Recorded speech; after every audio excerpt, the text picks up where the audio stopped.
Welcome to A Multitude of Counselors. We're so thankful that you joined us today for our program. This is the second half of our program with Mike Tucker. It's called My Grief Observed. And what we're covering in this program is obviously grief, but also there's a second chapter to Michael's story of losing his wife of 40 years, and he knows more about the exact amount of time. Just not too long ago, because Mike has remarried, and we're going to be covering that in this second half. But I want to introduce my illustrious panel here. We've got Rob Davison from Maryland. He's a professional counselor. We've got Nicole Parker, a biblical counselor from Tennessee. Paul Coneff, your name escaped me for a moment, marriage and family therapist from Texas, and author and speaker as well, as is Nicole Parker. And Mike Tucker, who is the director and principal speaker of Faith for Today, and the flagship program of Faith for Today is Christian Lifestyle Magazine. Actually, Lifestyle Magazine. Lifestyle Started off about 35 years ago as Christian Lifestyle Magazine, and then they shortened the name just Lifestyle Magazine. Okay, because it's targeting non-Christians. You're also an author, and I just want to kind of draw attention to this lovely book that you've just written called Tears to Joy, One Man's Journey Through Grief by Mike Tucker, Pacific Press. And so tell us, unfold to us a little bit more what was going on as you went through this grieving process. And the beautiful thing about your story is that there was such a strong relationship there to begin with. So as I said in the first half, the deeper the love, the more intense the grief. How did you get through it? We grieve greatly because we have loved greatly. That's right. It is the price we pay for having experienced love. Yeah. And it was the most terrifying and horrific moments of my life and experience of my life is moving through that, because she had been my intimate partner, and by intimacy we're talking about shared emotions, shared life, shared ministry, shared experience, over 40 years with this woman, and we had a delightful marriage. And so to suddenly be alone, when you're used to going to churches as a couple, and you find yourself either traveling alone and speaking alone, or in doing a seminar alone, or you find yourself attending church alone, there's something wrong with it. Family gatherings alone. You know, I'd never done that. I'd never done that. Did you ever have an experience where you just wanted to share something and then? Yeah. Oh, yeah. You think I'm going to call her. Well, no, you can't call her. I'm going to tell her when I get home. Well, she won't be there. Yeah. So yeah, all of that, and you go through the typical stuff, you know, with the sadness, the feelings of depression, the listlessness, the loss of interest in the things you used to do, you don't want to do anymore, the loss of energy, the weeping at unexpected times and at expected times, and things of that nature. All of those symptoms, all of those things are a part of it. And I agree with your assessment of Kubler-Ross. Even though I think some of her material is great, the truth is you can't just say, all right, this is what you go on first and then second. I never experienced anger. I never had denial.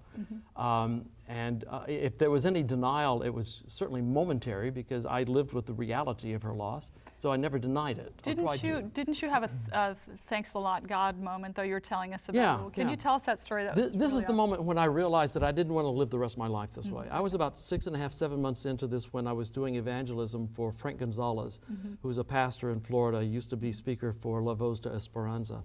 And I had agreed to do this several years beforehand, and I thought I can use one of the series that I've done on Hope Channel, because I've done some evangelism there.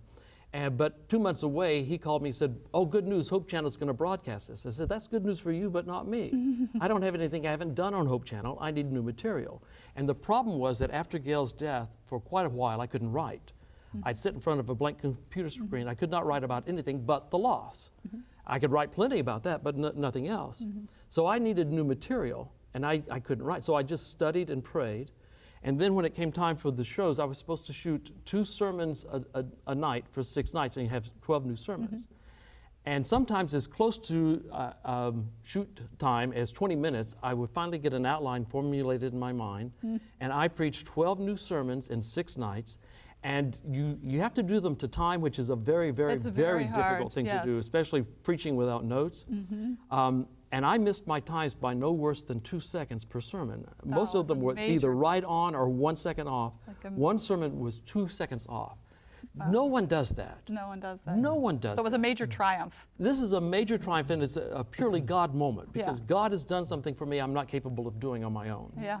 And I'm just so high after this experience. I wanted to call, and I realized I had absolutely no one to call to share this with who would truly appreciate that moment. And then you went back to your hotel room. Yeah. And I turned on the TV just to kind of detox and get over my sadness of having no one to call. And it opened up to Hope Channel, and Lifestyle Magazine was being played, a rerun, and Gail was interviewing a cancer survivor. And I'm like, seriously, God, this is what you give me now? I just sat down in my bed and cried.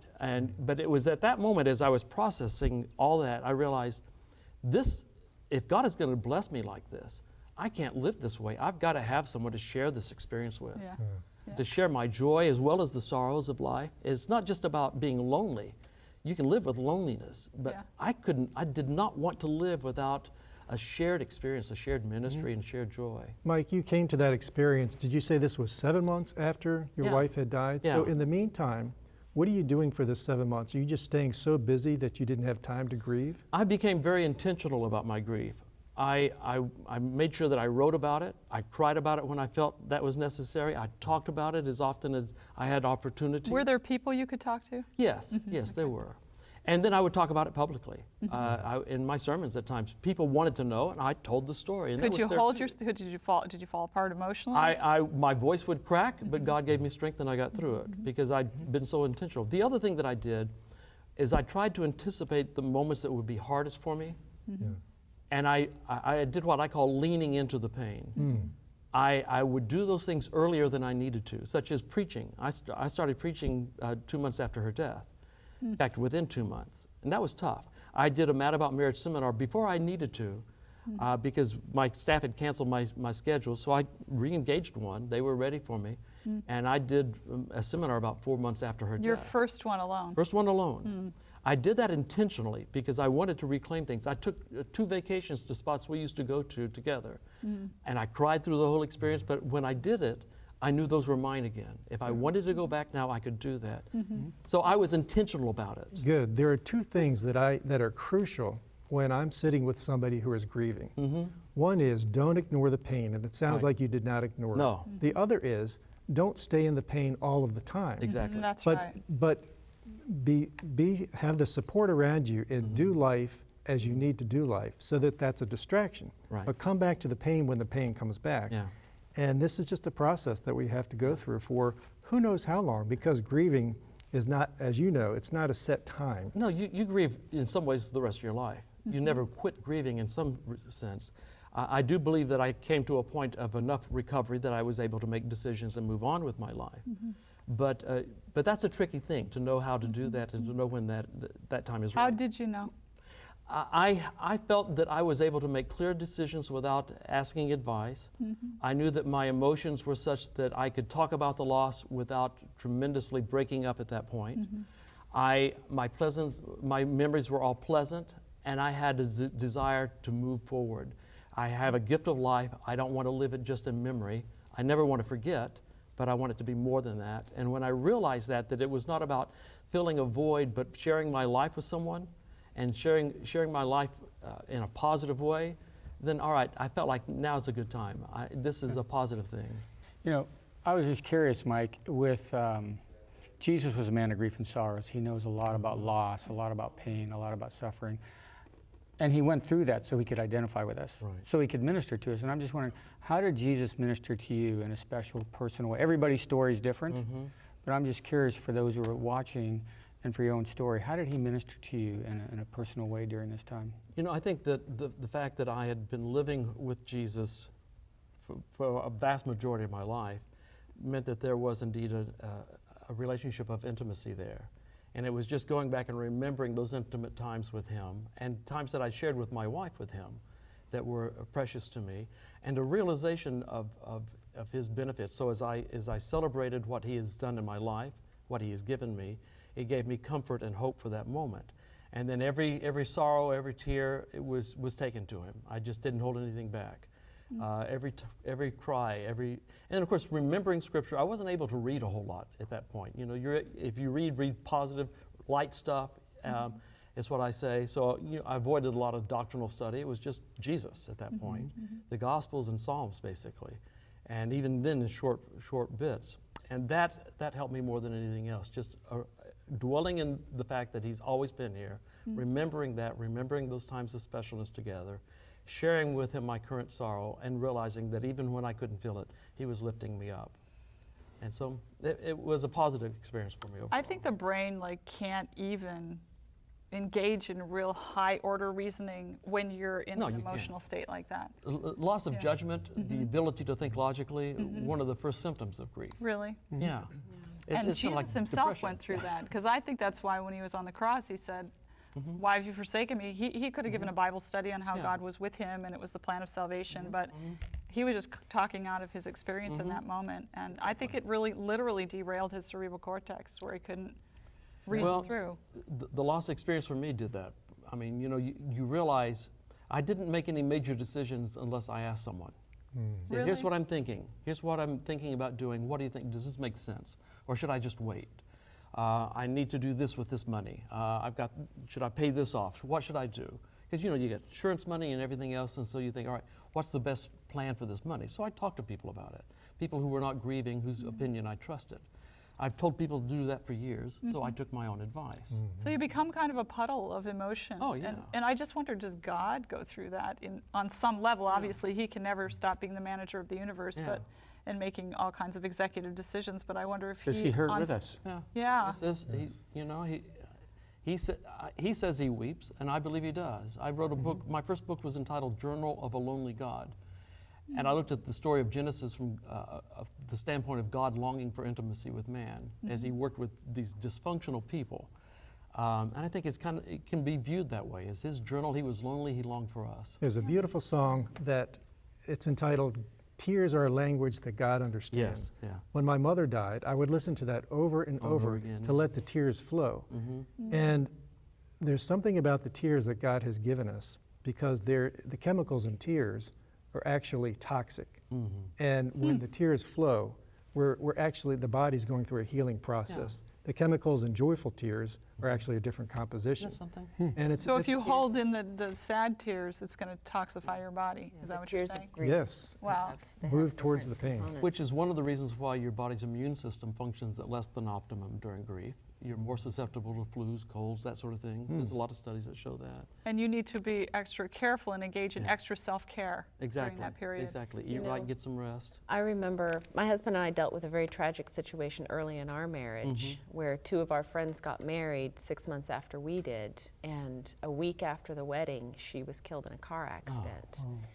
It was very, very painful all the way around, and we were some of the first people to get to the hotel room to meet with him after she had died. And I remember him telling me a week later, 2 weeks after their wedding, we were having her funeral in the same church. And I remember him telling me around then, he said, Nicole, I can't sing the hymns right now, but listening to them, the words mean so much to me. And I think there's a special experience of closeness with the heart of God that comes through grieving and allowing God to be there with us. Some people are frightened because they feel like there's a temporary loss of faith, and that is one of the symptoms of grief. That's a normal experience for a lot of people, mainly because you've taken such a blow to the brain. This is a brain injury as much as anything else. But also, one of the chief sources of information about God, about his love and concern for you, just died with this person. So that voice has been silenced, and all of a sudden it feels like God is silenced. And it takes a while for you to find a new voice to give you the same messages. Because our close relationships are one of his books, really, the ways we learn about him. Exactly. He ministered to me through ways that I'll never fully be able to understand through my marriage to Gail. And that was a blessing for me. And I knew I didn't want to live without that. So what happened? So what happened, about 7, 8 months in, when I realized that I didn't want, Did you get any offers? Oh yes, I had marriage. You know I did. I told you that. I had marriage proposals from Twitter from women I didn't know, and it goes on and on. It was frightening to me, quite frankly. But that's another story in itself. We'll have to have you back and explore that. Yeah. I don't want to do that, but I knew I at least needed a friend, someone to talk to, because I really didn't have that. I'd been on the road so much that any friendships that I had were really kind of distant at this point. And so I just needed someone to talk to. Well, men are notoriously bad at that. I'm sorry, but you guys are, and I am too. Women are good at it, but if she's married, that's awkward. That's not right. Yeah, you can't do that. So it needed to be a single woman, but that still has its own danger. Yeah, exactly. So I chose someone who lived a long way away from me in another country because I knew that would be safe. Well, she was a Canadian, and it still is a Canadian. And so I asked her if she would at least be willing to be kind of an online presence for me. She said she would because she was traveling a lot as well, and she felt alone. So we just started talking. I didn't process my grief. It was a renewing of a friendship that I had made, Gail and I had made 1 year on a camp meeting tour. Huh. And we had met her there. She at the time was the director for Quiet Hour Canada, and was in need of preaching material because she found she had to preach and wasn't trained to be a preacher. She liked my theology. I shared sermons with her. So we had some discussions back and forth about preaching and theology and that sort of thing.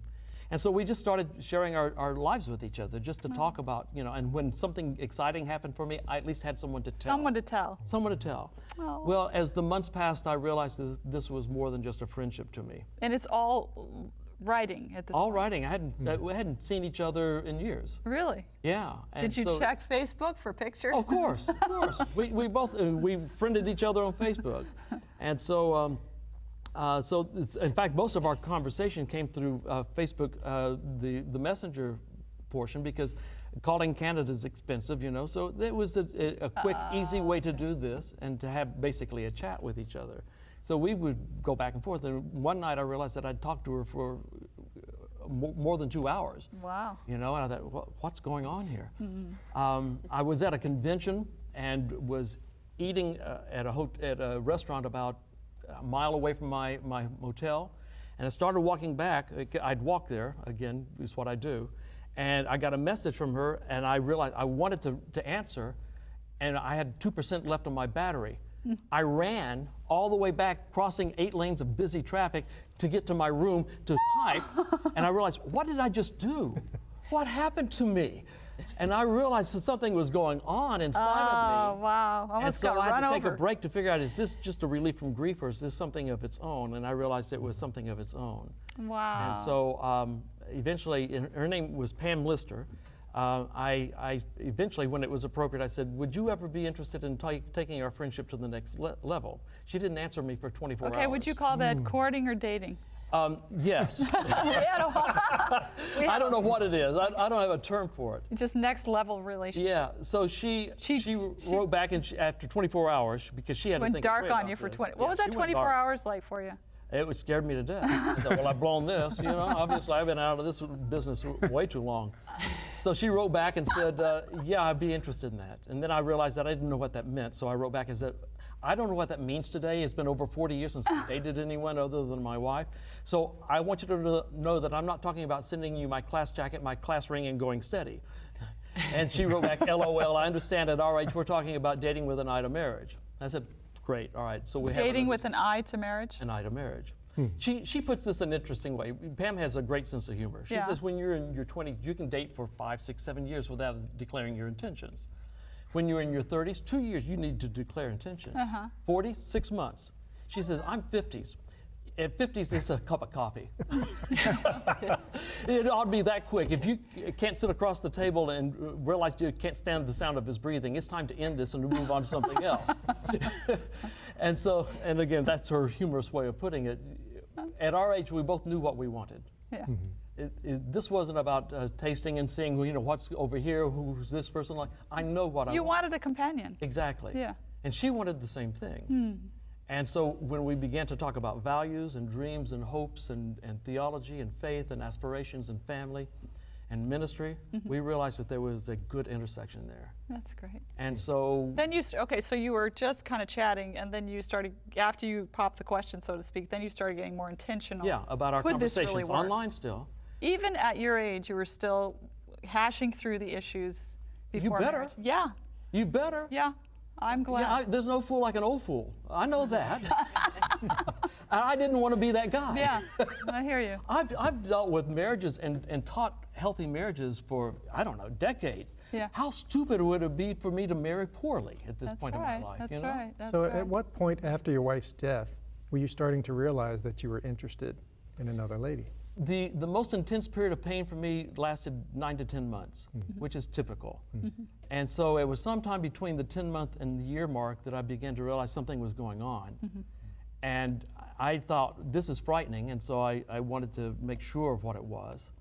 And so I took a break, but when we re-engaged, I realized for sure what this was, and I didn't look back. You took a break from your relationship with Pam? I took a brief break. I said, we both need to filter through this, make sure that this is the right thing. I said, me in particular, you don't want to marry someone, if this moves that direction, who is looking at you as a relief from grief. I said, that's not, you deserve better than that. What was it like for your 1-year anniversary of your wife's death? Were you with Pam or were you not with Pam? I was not with Pam. I was with family, and that was by design. I felt like that was important for them, for me, for the whole thing. And I ask that because anniversaries are very important when it comes to grieving the loss of somebody. And how we spend that anniversary is also... Birthdays, anniversaries, Yes. Anniversary of her death, wedding anniversary, all of those things Right. were key. And all of those were spent with family. And it's good to be able to spend it in a way that is honoring Exactly. the person that you're Exactly. missing. And I was very intentional about doing that. Yeah. I wanted to make sure that this, again, I was sharing with you the research is that men in particular who have had a long-term successful marriage, when they lose their spouse, they tend to remarry within 10 to 15 months. Simply because you realize that that is your only shot at intimacy. When you've had intimacy, when you've genuinely had that, you realize you don't want to live without it, and you realize it's not going to come any other direction. Well, and also that you realize it's doable. I did it for all It is that time, doable. you know. And that intimacy, like we talked about earlier, is sharing that life, having someone to Exactly. turn to and say, hey, here's this God moment. You don't get married in order to take care of your pain. That's a mistake. You get married not to fill something you don't have, but to share something you have, and to share of someone else's. So if my life is good and full, then I want to share that life with someone. You know, that's interesting because Paul says, if I have not love, he expresses Yeah. love as something you can actually possess. Possess. Obviously, we can't generate it. The God gives it to us, but we can have it, you know? Yes. And that's a good thing to do, is to have it in order to share it instead Yeah. of thinking of someone else meeting your needs. Yeah. Of course, that's a great principle for any marriage, is Yeah. to be able to Anytime. be ready to give and not Yeah. just to what I can Not to get out of it. receive. Yeah. Give love in our rather than culture, exact it. people often use the word intimacy almost as a synonym for sexual Yeah. expression. Yeah. Yeah. But it's in bigger than a that. godly marriage, it's so Much much more. richer. Yeah. That's just one aspect, kind of the fruit of the kind of intimacy that people share in every aspect. And by of and their large, that's something lives. that men have to learn. Yeah. Right. We don't come to that as naturally as women women do. do. Women get that, I think. Yeah. Yeah, a gift. I often think, man, I'm so glad I'm a woman because I have this rich network of Yeah. friendships. Whereas I tell my husband, if I die, you better remarry. Yeah. Because he And you got needs nothing. that. Yeah. Yeah, I I know found that. I have that network of people. We who are call each other all the time when we're having a rough Yeah. time. Yeah. We just know, and we know why the other person called. It's not like, do you have some item of business that you need to address? It's like, yeah, I know you're having a bad day, you know. And frankly, it Right. would be awkward for most men to call a buddy, I'm really having a bad day. Yeah. Well, just- butch up, dude, come on. Yeah, exactly. Exactly. You know, it would just be awkward for most But men. don't you think it would be good for men to learn It would be how to do good, that but with each I don't know other? that we're going to get past that, Yeah. frankly. Or you'll be on the end of the growth curve Yeah. while we're way ahead of Yeah. you. But I think it's a good thing to stretch in that direction. It would be good. I just wasn't able to stretch that far. Yeah. Well, obviously, we need women to help us. Yeah. Exactly. Now, what do the women need that we can help them with? Yeah. You can keep us alive during wartime and, There you go. know, Yeah. make some money Yeah, for food things and like stuff. that. We have But the some Bible uses does for say it. it is not good for the man to be alone. It doesn't say that about woman. That's true. Because we're never alone. And the research backs it up because I men say that die there are younger. women who We die younger. are. It's more critical for men to be partnered than it is, or at least in relationship of some kind than Bachelors die sooner than Yeah, that's married right. men, even though you may think she's killing you, actually she's toughening you up. probably apparently. keeping yeah, you alive. keeping you alive. So I have a question, like, can you discuss memories from your marriage with Pam? Yes. And How does that go? She wanted me to be able to do that. And she will bring that up. She'll ask, were the two of you ever here? What was that like? And so, you know, there's certain aspects of that that she's curious about and wants me to be able to share. Is it difficult? Does it feel weird? It or- does. Yeah. It does. And, you know, and therefore I think that we've both decided to limit how much of that we do, simply because I want to make sure that she knows that what I have with her You're in the is- present. It's its own thing. You're I'm creating not- memories with her. Exactly. Yeah. We're making a life together. That's what made the other good. It's what is going to make us good. We share ministry, we share spirituality, we share a life together. And it's not about trying to replicate anything. This is a new thing. Pam's a very different personality than Gail. And isn't it wonderful that she actually is inviting you Yes. to give her a part of who you were, because that's a part of who you still are today. She's a godly woman. She recognizes this. She's a wise woman, and I'm honored that she would share her life with me and be willing to do that. That means she's got to have a lot of self-confidence too, Sure. to be able to do this. This is not an easy thing. Gail was a figure that in many people's eyes was bigger than life. When we drive up to the church I used to pastor with Gail for 17 years, they've built a new youth complex, huge 2-story structure. Gail's name's on the side of it. They've named it after her. Because she was just so impacting in that congregation. Exactly. Wow. It was so impactful in the lives of children and families and everyone else in the congregation. That's how they honored her, by building this thing and naming it after her. Well, you know, to drive up and to visit a church where my children still attend, to watch something my grandchildren are doing, and she gets out of that car with me and walks past that name, that takes some self-confidence to do that. If she was sinful and selfish, she'd feel she was standing in someone's shadow. Yeah, but she doesn't believe that, and I make sure that I try not to do anything that would make her think that. Contribute to that. Yeah. She's got her own thing. She is a unique, wonderful, talented. She's a godly- songwriter, isn't she? She's a singer, not a writer, but she's got musician? 2 CDs out, and Wow. she's a gospel musician, and she's got a unique story of her own, quite capable woman, and she's been successful in business, successful in ministry, and so I'm honored that she would share her life. How do you deal with the Canadian thing? You know, the We have hired an attorney to make sure that we do all the immigration process Okay. correctly. She's living with you in the States? Yeah, in Texas, yeah. Okay. She went from Canada to Texas. You pray for her every summer, would you please? Yes. I know, it's so hard. My wife will identify Yes, with her. yeah, right, yeah. Yes. So, and you know, that also speaks well of her, the fact that she was able to leave her life there to come and join me. That's amazing. It says a lot of love written all over that. It That's does, cool. it does. And I will never forget that sacrifice. Didn't we read that in the Bible with Ruth? Yeah. That's right. Where you Your go. people will be my people, your God, my God. Well, unfortunately, we have to wind up here, but this has been very, very rich. I know that it's ministered to many of you that are maybe struggling with your own grief. This has been a very happy ending here, and God has a happy ending for you in the future. Hang on. It gets better. God is good. See you next time.